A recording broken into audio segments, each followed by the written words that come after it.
Hello, everyone. As you're joining, welcome to our webinar. We're excited that you're joining us.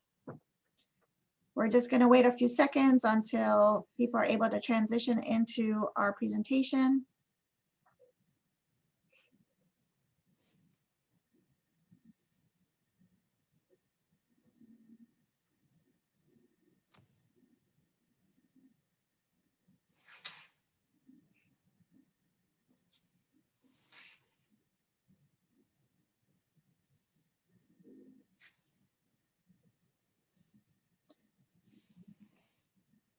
As we get started, we're just going to put a poll up that you can do while you're waiting till everybody else joins.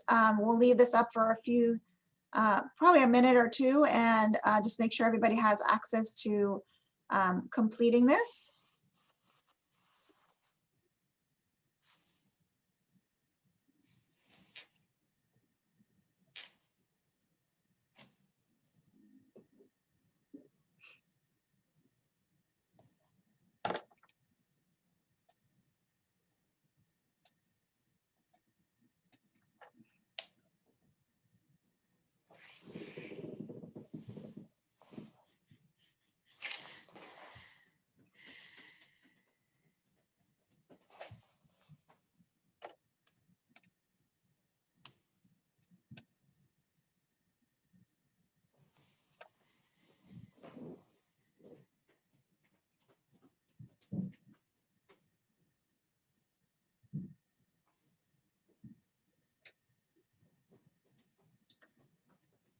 All right, we almost have everybody completing the poll, and I think we're just going to wait probably maybe 15 more seconds, 30 more seconds until we close the poll so that we can go ahead and get started.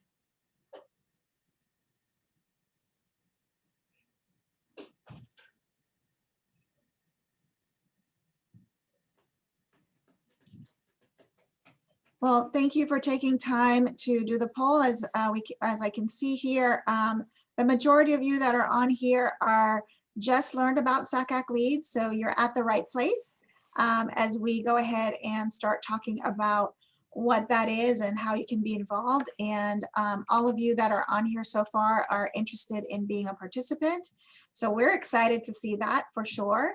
And we're going to go ahead and end the polling and go ahead and get started. Thank you again for joining us today, and we're going to start out by introducing ourselves. So Bartley, do you want to take it away and introduce yourself? Absolutely. Thank you guys so much for being here. We are really excited to talk with you today about SACAC Leads, and I'm excited that a lot of you just heard about it. It is a fairly new program, which we'll talk about today, but my name is Bartley Sides. I am Associate Director of College Counseling at Christ Church Episcopal School, and I co-chair SACAC Leads with Arlene, who's going to introduce herself as well. So good morning, everyone. Welcome. And my name is Arlene Outerbridge. I work at the Master's Academy, which is in Oviedo, Florida. And Bartley and I were just talking about that not many people know where Oviedo, Florida is. So we're right outside of Orlando. And I've been at my school for the last 16 years in college counseling, and definitely work with Bartley several years in working to get SACAC Leads off the ground. And we are also joined by Lauren Sefton, who is one of our current faculty members, who will introduce herself later on in the presentation. So we're excited that she's joining us today. If you are just joining us, welcome. We've already kind of just started with the intros, but if you want to just put in the chat real quick why you're here and what you're interested in, we'd be happy to be able to welcome you. So we're going to get started and kind of take you quickly on a journey of what SACAC Leads is. And this is, the purpose of why this program was created. It is the newest professional development program that SACAC has. And it was designed really to help leaders to be able to get more excited about opportunities within their own organization, within SACAC, or even within their own community, and being able to find a way for collaboration to occur with college admission counselors and also college counselors on the high school side. So it's a unique opportunity, which because SACAC has professional development programs that are specifically just for college admission counselors, and they have programs that are amazing as well for high school counselors.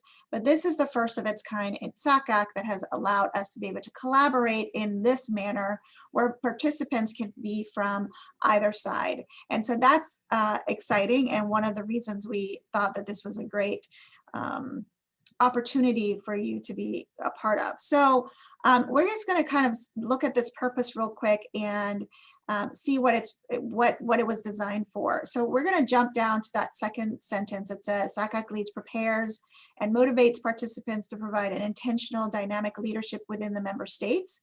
So the goal is really to be able to find content that is, and work through content together that is intentional to help all of us grow.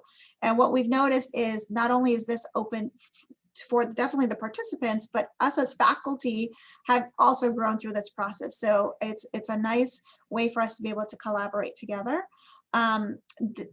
We ask that you be a part of the SACAC affiliate or another regional affiliate for at least 5 years.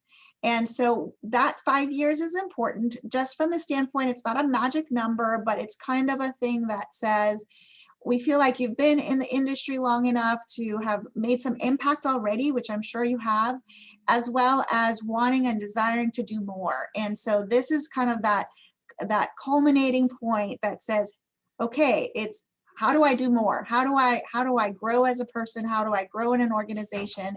And the hope and the goal of SACAC Leads is to be able to equip you to be able to do that. And then if you want to be a faculty applicant, we're asking you to have at least 10 years of experience. So when we started this, we said, you know, how many years and what do you want to do? And the majority of you, if not all of you, want to be a participant. So just be aware of the people that are going to be encouraging you and mentoring you will have had years of experience within leadership, within their own environment, as well as within leadership with SACAC or another regional affiliate. So I have to do this with a little bit of a story of how this all came together. And I recently just rolled off of the SACAC board and was part of the PD program there. And Bartley also sat on the board at the same time, and we were just talking about ways to be collaborative, and we just started having conversations about this, and we proposed it to the SACAC leadership, and we came together with many people and mentors pouring into us, giving us insight as to ways that this could culminate into an amazing program. And we're in the midst of our first cohort, which is super exciting. It wasn't how we expected it because it's all remote, and the original plan was that some of this would be in person, but thankfully it has been working really well. And despite the fact that we have to be Zoomers, it's working. And so Bartley and I are extremely excited about the fact that this has been able to come to fruition with the support of an amazing faculty who will share with you who that is this year, as well as a supportive board and membership. So thank you guys in advance for that. So hopefully you kind of get a feel for what SACAC Leads is, and as we go through a little bit more, we'll be able to share some more details on this. So thank you. All right, thanks, Arlene. So, you know, we've broken down today's presentation into purpose, process, and payoff. And in terms of the process, we'll talk a little bit more about the application process later, but we wanted to share with you, okay, what am I going to be learning? What is this going to look like? I am someone that I always use the phrase, I'm not necessarily going to go and do something if I don't know what's on the other side of the door.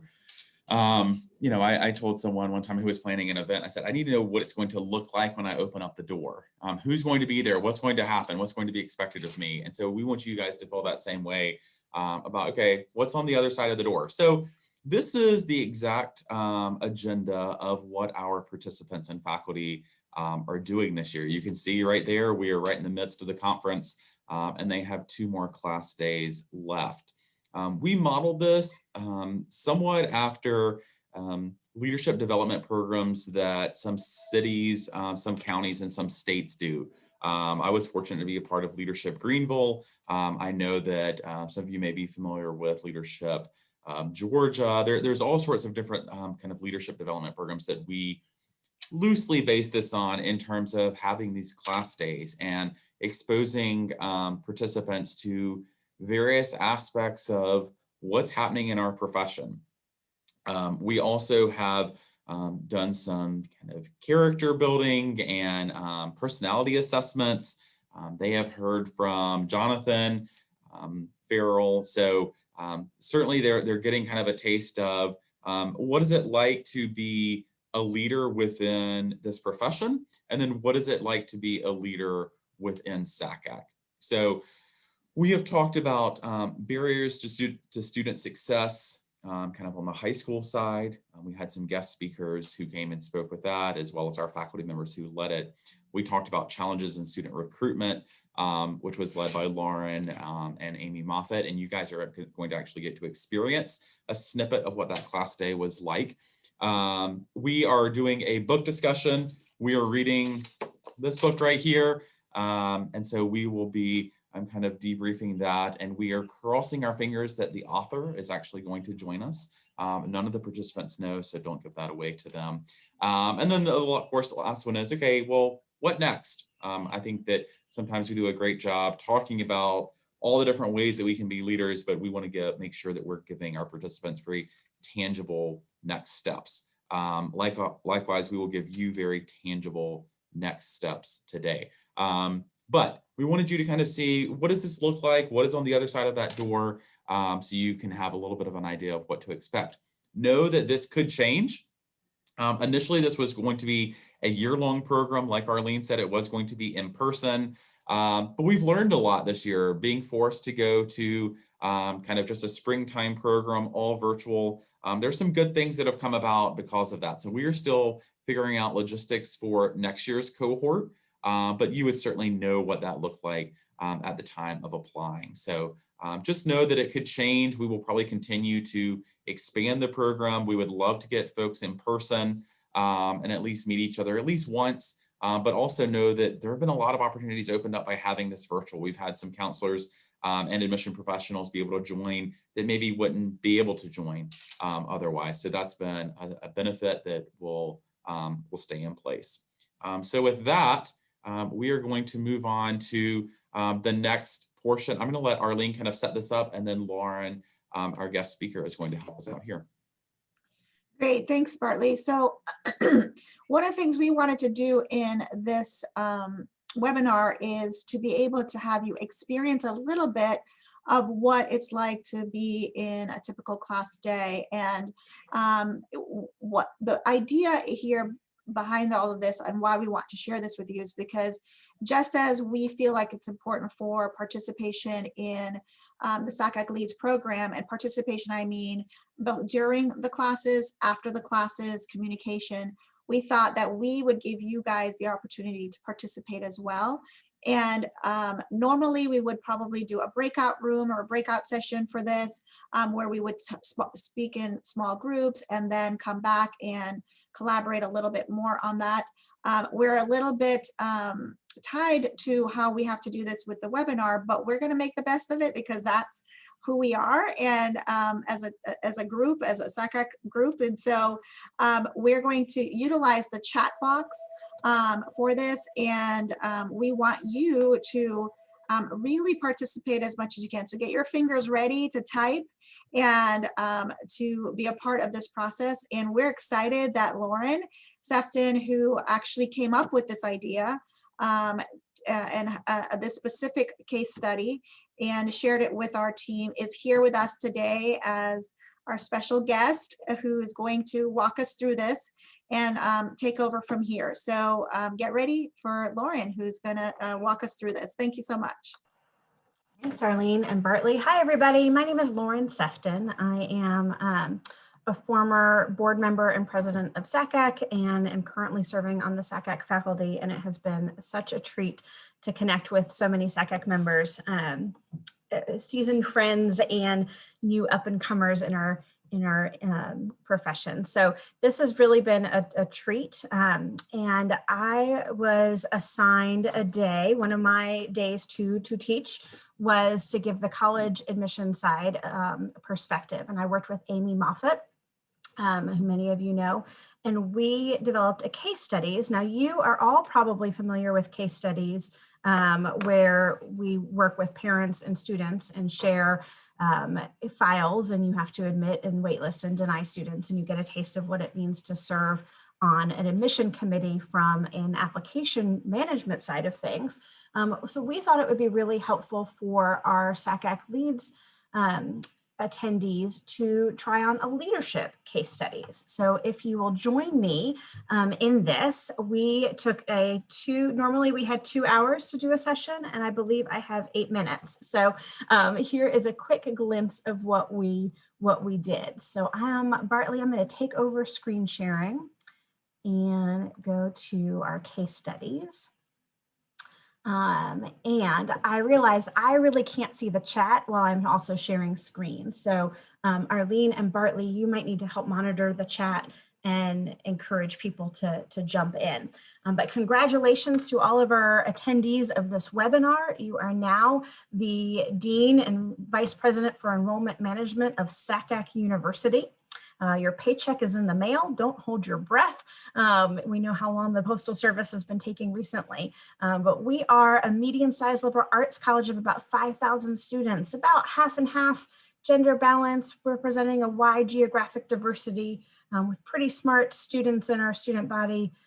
We are newly test optional. We have about a third of our students describing themselves as students of color. Almost a third of our students are Pell eligible, which is pretty average. We are Division III varsity athletics, so no need to worry about Division I or II athletic scholarships. And we are need blind, but we do not guarantee meeting 100% of need for all applicants. And we offer scholarships and need-based aid. So that is who we work for. Thank you, SACAC University. Now, what's going on in our office? Are you ready? Take a deep breath.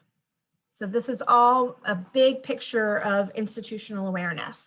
Our office has 10 counselors plus 4 campus visit staff and 5 back of house operations staff that help with data entry. Slate is our CRM, our customer relationship management system, and how we keep track of our applicant pool as well. We are operating under COVID, and staff are expected to be present with masks and social distancing in place. Our admission counselors are available to everybody by every way, which way, phone, email, text, carrier pigeon, Slate email inbox, Slate text inbox, and we want to be super responsive, so the expectation is a 24-hour turnaround on all contacts. But hey, guess what? Out of those almost 20 people that we've got, one of our senior admission counselors is out for 3 months on long-term medical leave. And our director, our second in command, is going to be out on maternity, paternity leave starting in October. Let's think about the life cycle of admission. What happens in October and what happens with our second in command being out? We have a relatively new, less experienced admission staff. 4 of our admission counselors are new. And for 3 of them, this is their first job out of college. So we're also working on professional life skills as well. I mentioned we're open in COVID. One of our frontline staff is in a high-risk category and is not excited about being asked to come to the office and working face-to-face with folks. I mentioned Slate is our CRM. We're 2 years into Slate, so we're still kind of figuring things out, but hopefully have a handle on the basics at least. We use outside consultants for financial aid modeling, for digital marketing, for branding, for publications, for predictive yield modeling. But all of that comes at a price tag, and our president and comptroller have questioned some of these expenses. We are located, if you happen to read quickly, we are located just an hour outside of Atlanta. We used to very much rely heavily on our backyard market, but we all know that, GARN, the regional rep market in Atlanta is robust, and that is increasing a lot of our local competition. We would have spent during our 2 hours together in class, we would have spent a lot of time talking about the demographic modeling, the predicted enrollment cliff that's happening, the enrollment and demographic trends that are happening in our country with upcoming high school students and graduation. So you will know already that we are seeing fewer students from the Northeast, and that used to be a major source of students who could help contribute to net tuition revenue. We have not put in place a robust first-gen support system, and we have already talked about in our class about demographics and know that first-gen students are going to be a lion's market share of students that are coming through our pipeline. We've got a new athletic facility being sponsored, being donated by a major donor for women's volleyball. Talking about esports as a possibility. We did have a Title IX sexual assault case, and that made national headlines across the country last spring. So let's think about implications that that might have on us. We are test optional, thanks pandemic, but our faculty are still a little hesitant about what that means. They're not quite sure they have confidence in that. The board is considering cutting at least 6 academic programs in the humanities and fine arts. We have a new scholarship for tuba players, but the recipient has to come from a religious high school in the Midwest part of the country. The VP for Academic Affairs, who helps with current student retention, left last spring. You're working with an interim for an unknown length of time. And you know our tour guide program, they've been volunteers since the inception of the program. Well, now they're demanding a 15-hour minimum wage to help with campus tours and related events.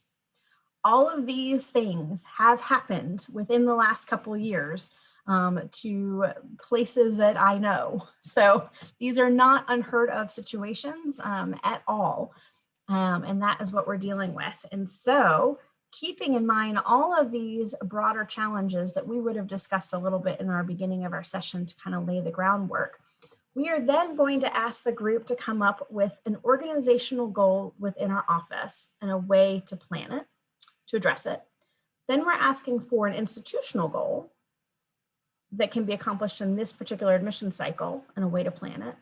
And one forward-thinking goal that to be achieved somewhere in the next 5 years and an action plan to address it. So in the class, you would have been broken out into breakout rooms to discuss all of this. Given that we only have a few minutes of time and no breakout rooms, I would like for you to put in the chat what you personally think is the #1 initiative we should address in our office right now. And that can be low-hanging fruit. What do you think is the simplest thing to address? That could be priorities. What do you think is the most important thing to address? Something within our office that should be addressed right now. This is the interactive part of this session. Put it in the chat. And there are no wrong answers. That, you know, if you've done a case study before, you know, there are all sorts of answers. And we learned from our small groups just in our own class day that everyone kind of came back with different answers of what they would address. So yeah, in the chat, which is not the Q&A, but it's the chat, give us your feedback. And the part I loved about this when we all came back and discussed it, exactly as Bartley said, every single breakout room had a different initial goal and a different plan of attack. So some of you may be thinking, let's figure out communication strategies. The fact that our staff is dealing with 7 different modes of communication and it's just completely overwhelming, how do we streamline that? Some of you may be thinking training for admission counselors that are new to the field, some senior staff that are going to be out. How do we best support and train our staff, keep them engaged? How do we maybe promote up some of our mid-level staff to help with training our newer staff? Some of you might be thinking COVID operations. What does that look like? What flexibility is there? All right, I'm only seeing one person in the chat. So I'm going to assume that you were all thinking about this internally and you're just scared to change. So I'm going to suggest that maybe our organizational priority should be creating a culture where everybody feels like their voice is included, and you should not be scared of jumping in with ideas and collaboration. Let's think bigger picture. What's something that we want to think about as an institutional goal? So not just an office goal, an institutional goal. Knowing testing continues to be an issue in so many different ways. There are budget constraints. We're going to be challenged by in-person versus virtual recruitment and stretched both ways coming up next year with lots of uncertainty. There is the demographic cliff of 2025 still happening to a lesser degree than a lot of people predicted, but still happening. Finances are such a big issue and continue to be. And our financial resources are limited. We can't afford to admit everybody. Remember, we meet 100% in need, but we have to be need aware in order to budget for that. We got to think about public perception of traditional higher ed. So what are some goals that we might think of as an institution, either 1 year or 5 years down the road? We had someone put in the Q&A box that they feel that with all of the staffing changes, we should focus on employee morale and needs such as training. Love it.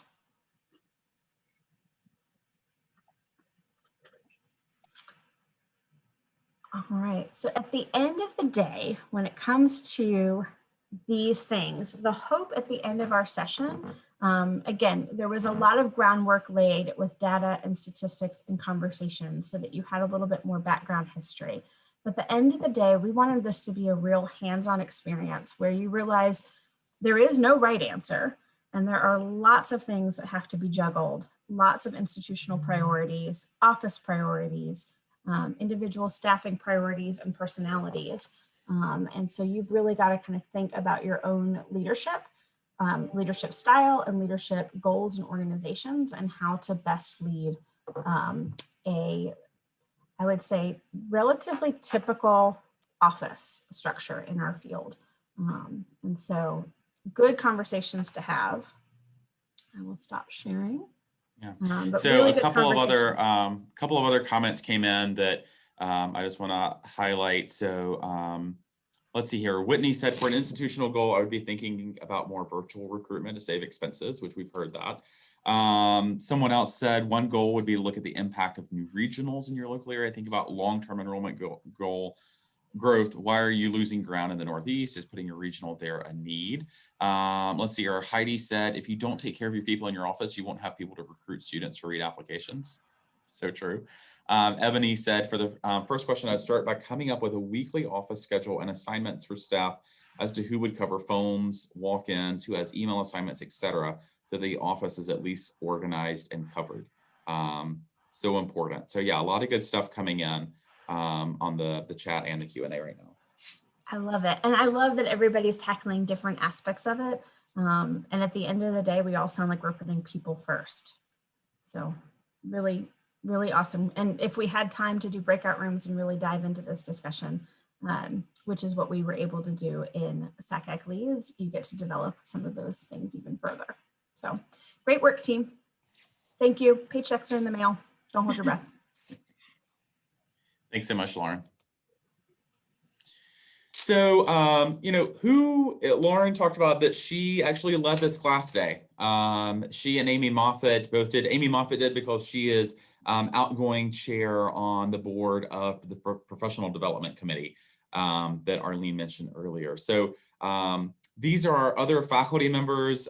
They do not know that I'm using these pictures that they sent to us, but we wanted you to see who they are, mainly because I'm so impressed with who they are. Every time I look at our faculty, I get excited.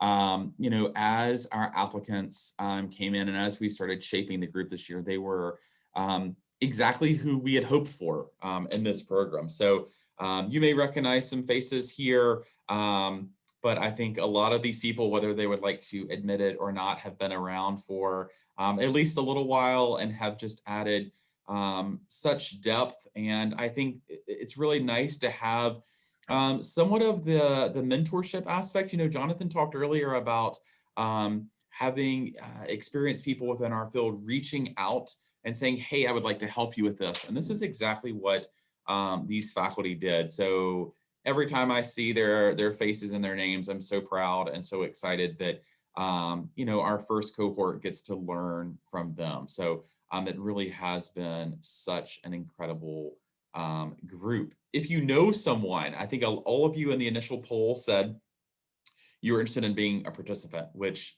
thrills us because there are more participants than faculty. But if you know someone who would be a great faculty member, please encourage them to apply when applications come out. This is a great way for someone who has been involved in leadership or on the board or even as a past president. 3 of these faculty members are past SACAC presidents. Encourage them to apply to be a faculty member because that definitely has added so much richness to the program. All right, Arlene's going to talk a little bit about some of the other payoff. All right, so thank you for participating with the case study with Lauren. I know it was difficult to type your information in there, and I appreciate you taking the time to do that. I think it's kind of neat to see how a lot of people went towards people, and it just is indicative of the kind of community that we are in SACAC, that we do care about people and how we care about morale. And so thank you for sharing that.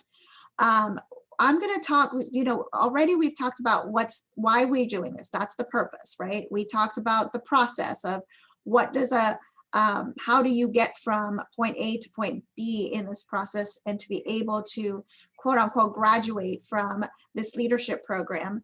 And I'm going to talk a little bit about, what is it that's the gain or the payoff for spending the time and investing the time in this process.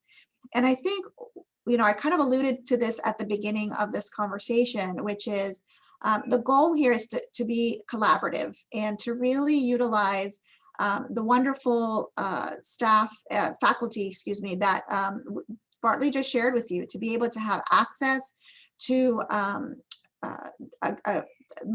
great minds that have been in this business for a long time, and then also have access to Bartley and I, and then also the professional development team. So just participating in this program allows you quick access. I mean, I think we all have access if we choose to send that email, but it's just part of how we're going to do things. And so you have the ability to have conversation, build relationship with this faculty and team. And so the idea is that, and I kind of had this conversation with Bartley when we were talking about in the beginning stages of creating this program, was we don't want this to just be information that you're receiving. We don't want this to be a time where you spend 6 or 7 sessions where you're just gaining knowledge. It's more than that. We want you to collaborate together, learning, and then being able to apply what you've learned. And so we hate the word homework, but we do have homework for you, or they're just things that we're asking you to do that. Now, based upon what we've learned today, based upon the head knowledge you've received, how can you walk back into your office and be able to apply maybe one thing? Or it could be, what is inspiring you to be able to lead in a particular area. And so the idea is not only to take that information and to apply it, but also hopefully to be inspired. And so we do a lot of introspection and reflection in this process, and being able to, I've done this. As I'm listening to a faculty member talk to through all of this, I'm doing that introspection as well. And it shows that, we are always in the process of growing. And so if we can do that together, how much better that is. I think also one of the neat things that we've been able to do in this kickoff of this program is that the entire faculty comes to every session as much as they can. We've had a couple that have had situations where they can, but the cool thing is that you have access to all of these, and we have the input of all of these already. And so we're hoping that as you learn, collaborate, reflect, and all that you will create new perspectives and grow through this process and be able to feel like when you walked away, that you feel empowered and have the autonomy to be able to make some of those changes either within your own office, within yourself, within your community, whatever that may look like. And I think part of perspective means that we get to see some of just what Lauren went through. Like, we get to see what an admissions office may be dealing with. And I'm a high school counselor, so I get to see that perspective. And then we also presented things from a high school perspective that the college admissions side can say, that is what they're doing. So I think perspective and being able to identify a paradigm that allows us to think through how we make decisions, how we lead, is really that growth process. So we're hoping that that will be something that you will gain from this in the end. So that's our hope, and we're seeing some of that already with our current cohort right now.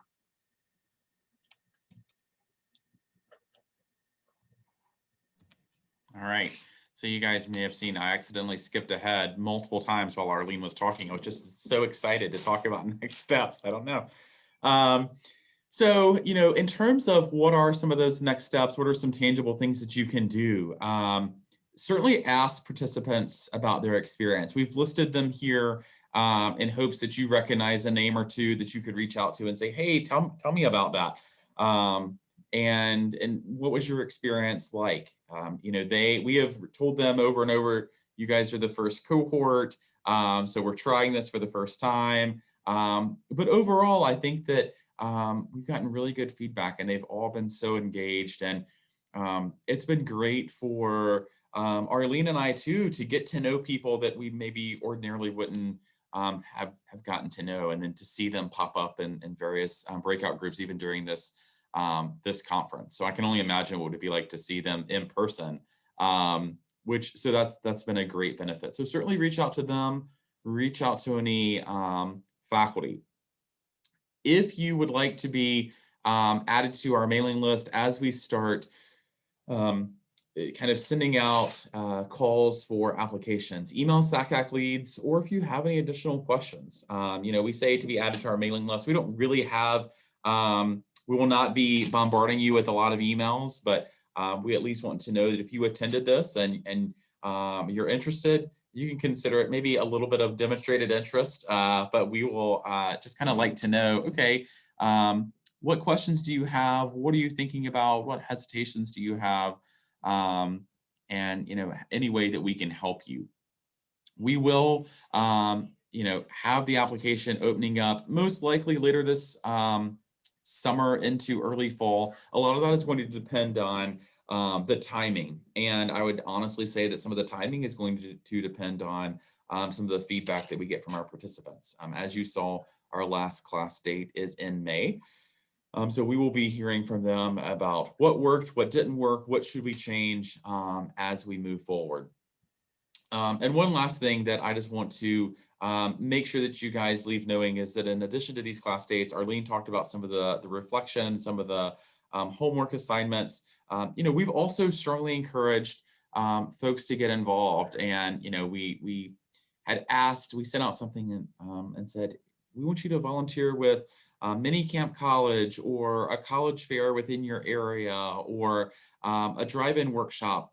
And one of our participants responded and said, those have been canceled in my state for this year. I'm so sorry, but I am leading the state meeting during the SACAC conference. I said, that is amazing. I was so excited to hear that she's leading the state meeting. And so I said, that's great, any kind of involvement, but just know that that is an expectation that we have encouraged all participants to truly get involved, to start giving back. In addition to what they were already doing, that's something that's on the application. As we've asked them, what are some things that you've already done? Have you volunteered for a legislative day or any of the other items that I just mentioned? Have you been a participant? Have you presented at a conference? Again, there's no checklist we're looking for, but we certainly want to see that we have dedicated participants who have already given of their time and talents to SACAC and want to continue doing so. So at this point, we have about 5 minutes left. We would love to take any questions that you guys have. I see the chat is blinking at me, but I'm not quite sure what is there. Yeah, so Lauren has put in her email address, is hearing back from a faculty perspective. If there's anybody in particular that you say, you know, I know this person, they work at a school near me, I'd love to talk with them, but I don't know how to contact them, let us know. We can put you in contact. I'm sure all of them would be happy to talk with you. But any other questions, you can certainly put those in the chat or the Q&A. We'll check both of those for the next couple of minutes. Thank you, Bartley. I just also wanted to encourage you that if you're not sure, you know, is this what's right for me or not right for me, if you want to reach out to us through that SACAC Leads email and just ask us questions there as well.